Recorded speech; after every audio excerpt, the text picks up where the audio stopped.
Taip pat būtų naudinga pakeisti visus stogo dangos tvirtinimo varžtus. Taigi keičiant stogo varžtus, prie kiekvieno varžto prieinama individualiai, patikrinama. Aptinku ir brokuotai sumontuotus. Štai pavyzdžiui tokie varžtai. Jie tiesiog nepataikyta į grebėtą ir jie jau neprisisuka. Suk nesukęs, nieko neišeis. Ir čia, sakykime, 6 kvadratų plote tokių varžtų 1, 2, 3, 4, 5, 6, 7 varžtai. Nedasuktas, pavyzdžiui, štai tarpinė sukinėjasi. Taip pat jis nesandarus. Toliau.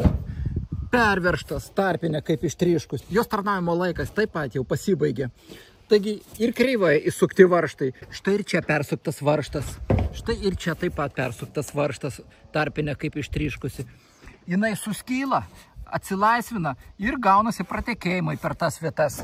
Aplink varžtus mediena pūna. Štai tokius varžtus, kurių negalima priveršti, suk nesukęs jis neprisisuka, nes čia yra nepataikyta į grebėtą. Štai tokias vietas aš sandarinu su hermetiškomis kniedėmis, papildomai uždedu tarpinės ir užkniediju. Dabar ši vieta sandarys, belieka tik padažyti